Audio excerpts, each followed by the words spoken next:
माणसानं ऐकला तर किती बदल होईल माहितीये का आपल्यामध्ये. आपला पूर्ण आयुष्याकडे किती राहिलंय बघा, त्याच्याकडे बघण्याचा दृष्टिकोन चेंज होईल. Okay, continue. प्रिया मॅडम लय भारी दिसायला लागलाय. Good morning to all of you. मी प्रिया भंडारे आणि मी पेठ वडगावहून आहे. बाय प्रोफेशन मी एक फार्मासिस्ट आहे.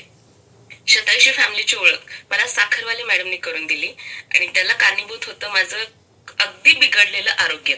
आणि त्यांनी ही जी ब्लेसिंग सारखी कम्युनिटी माझ्या लाईफ मध्ये आणली, त्यासाठी मी त्यांची आजन्म आभारी राहीन. आज सगळ्यांच्या पुढे पडलेला एक प्रश्न आहे, तो खूप महत्वाचा आहे आणि त्याविषयी मला जे काही समजलं ते मी आज तुमच्या बरोबर शेअर करणार आहे. म्हणजे कुठला श्रीमंत कसं व्हायचं किंवा श्रीमंती म्हणजे काय. एक मिनिट.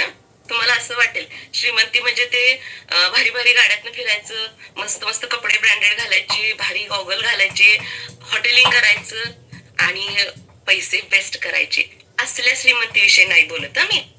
तर श्रीमंती म्हणजे काय, तर ही एक म्हणजे बँक बॅलन्सचा आकडा, म्हणजे तुमच्या अकाउंटवरती दिसतो तो आकडा, हा इथं मी अंडरलाईन करत नाहीये.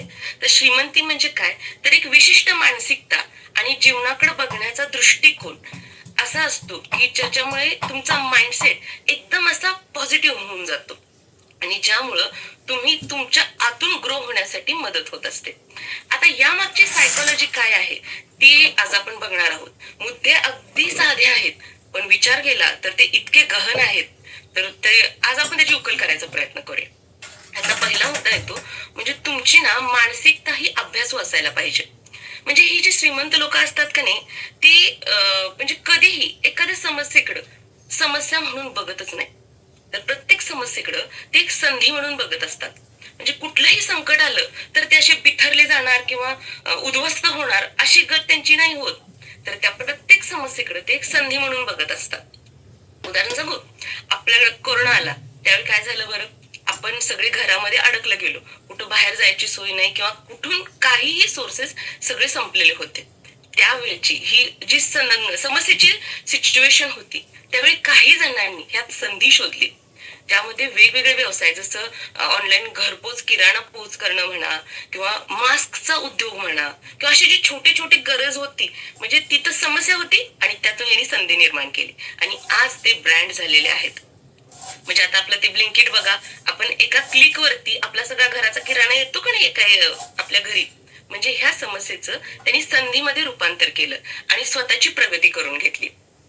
आता फार कशाला आपल्या घरामध्ये बघा पसारा पडलेला असतो, आपण बघत असतो त्याच्याकडे, तो आपल्याकडे बघत असतो, पण तिथे जाऊन आपण करत नसतो. पण हे ऑर्गनाइज करून देणाऱ्या सुद्धा काही संस्था आहेत ज्या आपल्या घरी येतात आणि आपलं कपाट छान सुटसुटीत लावून देतात आणि त्यासाठी आपण त्यांना छानपैकी पे करतो. म्हणजे कुठल्या समस्येकडे संधी म्हणून बघायचं, हे आपल्या हा दृष्टिकोन जर आपण डेव्हलप केला तर नक्कीच आपण श्रीमंत होण्याकडे आपली वाटचाल नक्कीच होऊ शकते. आता त्याच्यानंतरचा मुद्दा येतो तो म्हणजे दीर्घकालीन दृष्टिकोन, म्हणजे लॉंग टर्म व्हिजन. झटपट यश मिळवायचं, आज पैसे गुंतवले की उद्या त्यातनं आपल्याला डबल फायदा मिळाला पाहिजे, असल्या नादाला हे लोक अजिबात लागत नाही. तर रोज एक एक पाऊल ते अशा रीतीने पुढे जात असतात, आपल्या स्वप्नांच्या दिशेने जात असतात.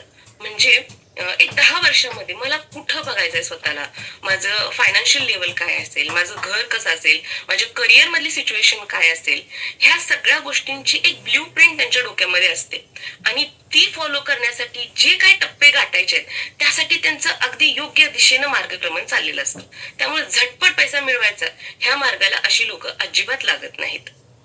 आणि हे जी लोक असतात ना, त्यांना अयशस्वी झाले तरी अजिबात टेन्शन येत नाही, कारण प्रत्येक अयशस्वी घटनेतनं ते असा काहीतरी धडा घेतात की ही चूक आपण करायची नाही, हा त्यांना बोध मिळत असतो.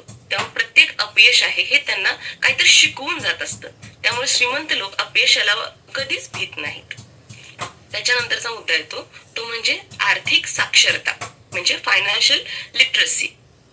ही जी लोक असतात ना, ते त्यांच्या पैशाचं व्यवस्थापन कसं करायचं ह्याचं त्यांना पक्क माहित असतं.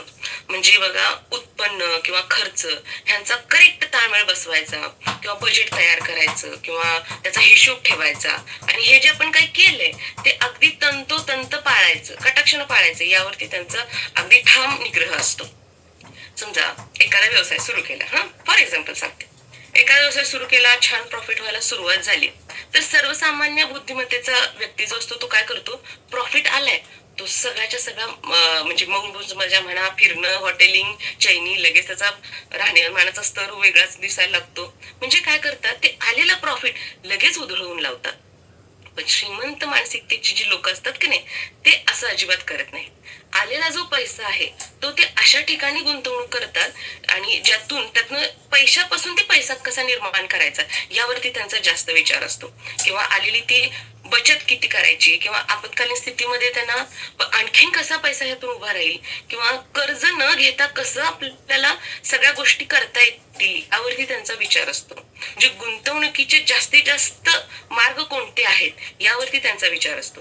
म्हणजे आपण जसं हे करू ना, म्हणजे एक एक लोक बघा, आलं प्रॉफिट की लगेच काय म्हणतात, कपड्यांचं भारीपैकी कपडे घालणार, ब्रँडेड गॉगल घालणार आणि 20-30 हजाराचं वॉच घालणार.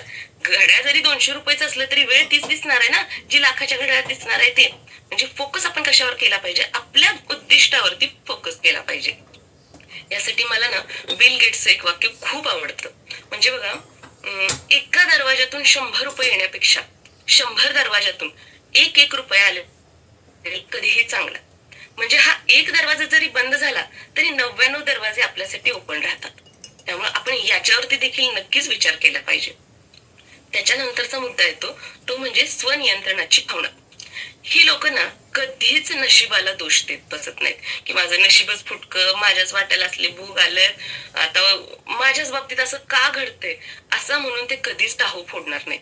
तर प्रत्येक त्यांचा जो असा दृढ विश्वास असतो की त्यांचं भविष्य, यश हे त्यांच्या स्वतःच्या परिश्रम, त्यांचे घेतलेले निर्णय आणि त्यांनी त्याच्यावरती केलेली कृती याच्यावरती अवलंबून असतात. आणखीन एक महत्वाचा मुद्दा तो म्हणजे विलंब टाळणे, म्हणजे ऍक्शन ओरिएंटेड. ही जी लोक असतात की नाही, ती कधीच राहू दे बाबा, आज नको, उद्या करूया, आत्ता नाही जमणार, उद्या बघू, असली कारण कधीच देत नाहीत. त्यामुळे आज आत्ता ताबडतोब हा त्यांचा ऍटिट्यूड असतो. मला हे एक वाक्य फार आवडतं, म्हणजे treat every situation as an emergency. म्हणजे प्रत्येक घटना ही अशी इमर्जन्सी सारखी जर आपण बघितली तर आपण त्याच्यावरती क्विक ऍक्शन घ्यायला सुरुवात करत असतो. त्यामुळे भिजत घोंगडी जेव्हा आपण ठेवायला लागतो ना, तेव्हा कामांचा असा डोंगर साचायला लागतो आणि ह्या डोंगराच्या खाली आपण कधी दबले जातो हेच आपल्याला कळत नाही. त्यामुळे जेव्हा तुम्ही प्रत्येक सिच्युएशनला ऍज अन इमर्जन्सी बघता तेव्हा तुम्ही ती लवकर सॉर्ट आउट करता आणि पुढे जात असता. आणि त्याच्यानंतरचा मुद्दा येतो तो म्हणजे वेळेचं महत्व ओळखणं. श्रीमंत लोक ना वेळेला खूप व्हॅल्यू करत असतात. म्हणजे त्यांना माहित असते की एकदा ही वेळ निघून गेली की ती परत येणार नाहीये. त्यामुळे हाती असलेली वेळ ही अत्यंत मोठा खजाना माझ्या हातात आहे अशा पद्धतीने ते त्याचा वापर करत असतात. म्हणजे बघा, आपण मॉलमध्ये फिरायला जातो किंवा इकडे तिकडे गार्डनिंग करतो, काही म्हणजे टाइमपास करत असतो. त्यावेळेला की नाही, म्हणजे त्यावेळी अनहेल्दी तर आपण खाणार आहे, टाइमपास तर करत राहणार आहे आणि त्यामुळे होतं काय, एकतर वेळ वाया जातो, विनाकारण खर्च होतो आणि सगळं अनहेल्दी पोटात जाऊन आपली हेल्थ देखील बिघडत असते. मग किंवा एखादी साडी किंवा एखादा ड्रेस घ्यायचा असेल, काम 15-20 मिनिटाचं आहे, आपण 10 दुकानं फिरतो आणि एक थोड्या वेळात होणाऱ्या कामासाठी आपण 5-6 तास सहज वाया घालवतो, जे आपल्याला कधीच रिटर्न मिळणार नाहीये. मग ह्या वाया गेलेल्या वेळेचा हिशोब आपण कुणाला विचारणार आहे. त्यामुळे श्रीमंत लोक असा वेळ वाया अजिबात घालवत नाही. आणि त्याच्यानंतरचा मुद्दा तो म्हणजे आता श्रीमंत होण्यासाठी लागणारा माइंडसेट कसा डेव्हलप करायचा हे तुमच्या लक्षात आलंच असेल. पण ही खरी श्रीमंती मिळवायची कशी हे आज आता आपण बघणार आहोत. त्यासाठी पहिला मुद्दा येतो, सगळ्यात बेस्ट मुद्दा असेल तो कुठला, म्हणजे तुमचं आरोग्य आणि तुमच्यामध्ये असणारी ऊर्जा. जर तुमच्याकडे विचार करा, साधी कल्पना करा, तुमच्याकडे कोट्यावधी रुपये आहेत, एका बेडवरती मस्तपैकी कोट्यांचे रुपये असे ढीग लावून ठेवलेले आहेत आणि दुसऱ्या बेडवरती तुम्ही आयसीयू मध्ये मस्तपैकी नळ्या बिळ्या लावून सलाईन इंजेक्शन सगळे लावून त्या बेडवर पडलेला आहे. त्या कोट्यावधी रुपयाचा काय उपयोग आहे तुम्हाला? अजिबात नाही. त्यामुळं तुम्ही किती पैसे मिळवलाय किंवा ह्याच्यावरती डिपेंड नाही होत, तर तुम्ही ते पैसे कसे युटिलाइज करताय हे सुद्धा गरजेचं आहे. पण आता त्यासाठी तुमचं आरोग्य चांगलं असायला पाहिजे. मग याचं टेन्शन घ्यायची तुम्हाला खरं म्हणजे गरज नाही.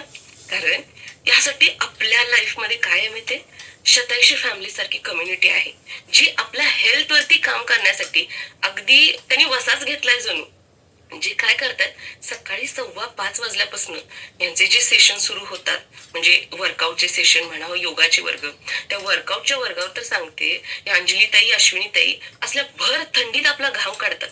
1 तासभर असा आपण वर्कआउट करतो ना, की म्हणजे काहीतरी आपण अचीव्ह केले अशी फिलिंग 6:30 वाजता येते. कारण मला स्वतःला तो खूप जोरात अनुभव आलेला आहे, की आपण जेव्हा वर्कआउट करतो तेव्हा आपण आपल्या हेल्थसाठी काहीतरी केलेलं आहे, एक पाऊल तर आपण उचललेलं आहे, ही फिलिंग आपल्यामध्ये येते. बरं झालं, तुम्हाला वर्कआउट जमत नाही ना, ओके. आपला योगाचा वर्ग, 3 वर्ग सुरू असतात योगाचे. भले तुम्हाला काही नाही येऊ दे, आपला बेसिकचा योगाचा वर्ग आहे, बरं त्यात जरा जमायला लागलं तर आपला मग सरावाचा वर्ग आहे, तिथं छान जमायला लागलं. मग तुमचे हाय क्वालिटी जे आजार आहेत ना, बीपी, शुगर, थायरॉइड, वाढलेलं वजन, ह्यांच्यासाठी शेटे सर बसलेलेच आहेत. ते इतकं छान आपल्याकडनं योगा करून घेतात ना, की आपले हे आजार कधी छुमंतर होतात तेच आपल्याला कळत नाही. म्हणजे 5:15 वाजल्यापासून 6:45 वाजूपर्यंत ही जी लोक काय ना काय वर्गामध्ये आपल्याकडनं करून घेतात ना, यामुळं तुमचं आरोग्य बाय डिफॉल्ट चांगलं राहतं. बर, आता हे करायचे की नाही, ती सगळी पॉझिटिव्हिटी भरायचं काम ह्या मॉर्निंग फिल स्टेशन वरती होतं. आता कारण इथं होणारे जे टॉपिक आहेत म्हणा, किंवा इथं जे अर्चिता ताईचे टॉपिक काय व्हॅल्यू ऍड करतायत माहितीये का आपल्या लाईफ मध्ये ते. कारण जे मूल्य विसरून गेलेले आहेत आणि ती आपल्या आयुष्याचं खरं म्हणजे पाया आहेत, त्याच्यावरती काम ह्या शतायुषी फॅमिली करत आहे आणि आपल्याकडनं ते करून देखील घेत आहे. आणि समजा ह्या सगळ्या प्रोसेसमध्ये तुमचं मन शांत असणं किंवा तुम्हाला शांत झोप लागणं हेही तितकंच गरजेचं आहे. बरं, रात्री झोपण्यासाठी काय पाहिजे? तुमचं मन शांत पाहिजे, तुमचं डोकं शांत पाहिजे, आणि विनाकारण आलेला ताण असू दे, चिंता असू दे किंवा फ्रस्ट्रेशन असू दे, यांच्यापासून जर मुक्त व्हायचं असेल तर तुमच्या ठाई समाधानी मन असणं हे खूप गरजेचं आहे. आणि हे पीस ऑफ माइंड जर तुम्हाला अनुभव घ्यायचा असेल तर आपला जो 4चा प्राणायामाचा वर्ग आहे बघा, तिथं तुम्हाला ही पीस ऑफ माइंड अगदी छान रीतीने मिळू शकते. कारण ह्या 1 तासामध्ये तुमचा मेंदू असा काही रिलॅक्स होऊन जातो ना, की तुम्हाला आतून छान वाटायला लागतं. आणि त्याच्यानंतरचा मुद्दा येतो तो म्हणजे मोकळा वेळ, म्हणजे टाइम फ्रीडम. मला असं वाटतं खरी श्रीमंती म्हणजे आपला वेळ आपल्या इच्छेप्रमाणे वापरता येणं. आता गरज आहे म्हणून नव्हे, आनंद मिळवण्यासाठी आपण जेव्हा काम करतो ना, तर ते काम करताना आपल्याला आतून छान वाटायला लागतं. आणि असं छान वाटणारं काम आपण किती जोमानं करतो याचा तुम्ही कधी विचार केलाय का? त्यामुळे असं आनंदी काम करत असाल ना, तर तुम्ही बाय डिफॉल्ट यशस्वी होणारच आहात. त्यासाठी टाइम फ्रीडम म्हणजे मोकळा वेळ घालवणं नाही, तर जीवनातील सर्व पैलूमध्ये बॅलन्स राखण्यासाठी, तसंच आनंद आणि समाधान याच्यामध्ये वाढ करण्यासाठी केलेला वेळेचा उपयोग म्हणजेच टाइम फ्रीडम आहे. आता त्याच्यानंतरचा मुद्दा येतो तो म्हणजे नातेसंबंध, म्हणजेच रिलेशनशिप्स. प्रेम, आदर आणि विश्वासानं जोडलेली कुटुंबातली माणसं असू देत किंवा जीवाला जीव देणारे आपले मित्र परिवार असू देत, ही ना खऱ्या श्रीमंत माणसाची लक्षणं आहेत. जवळच्या कुटुंबातील व्यक्ती किंवा तुमच्याबरोबर त्यांचं जर स्ट्रॉंग बॉन्डिंग असेल ना, तर कुठलंही संकट येऊ दे हे तुम्ही असं लिलिया पार करू शकता, जर तुमचं बॅकिंगला तुमचं कुटुंब किंवा तुमचा मित्र परिवार असेल. आणि त्याच्यानंतरचा मुद्दा येतो तो म्हणजे सकारात्मक प्रभाव. इतरांच्या आयुष्यात सकारात्मक बदल घडवून आणणं, समाजाची सेवा करणं, ही एक अशी श्रीमंती आहे जी खरंच मोजता येत नाही, पण ती जाणवते नक्कीच. आणि यासाठी खरं म्हणजे ना, मी मगाशी जसं सांगितलं तसं आपली शतायुषी फॅमिली खरंच खूप उपयोगी पडते. कारण बघा ना, आज आपण आता कितीतरी जणांचे एक्सपिरियन्स ऐकतो सकाळी, म्हणजे ते एका त्रासामध्ये होते आणि त्यांच्या लाईफ मध्ये ही कम्युनिटी आली आणि त्यांचा तो त्रास निघून गेला. तो कशामुळं?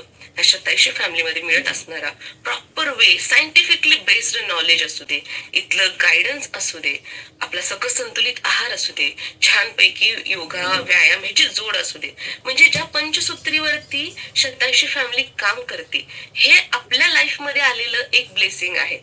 मग आपली जबाबदारी काय आहे सांगा बरं? तर जास्तीत जास्त लोकांच्या आयुष्यामध्ये हा खजाना पोहोचवणं ही खरं म्हणजे आपली जबाबदारी आहे. आपल्याला छान वाटते, मग आपली इच्छा असली पाहिजे ना, की बाबा माझा शेजारी, माझा मित्र परिवार, माझे नातेवाईक ह्यांचाही लाईफ मध्ये हा बदल घडला पाहिजे, त्या त्रासातून तेही बाहेर पडले पाहिजे.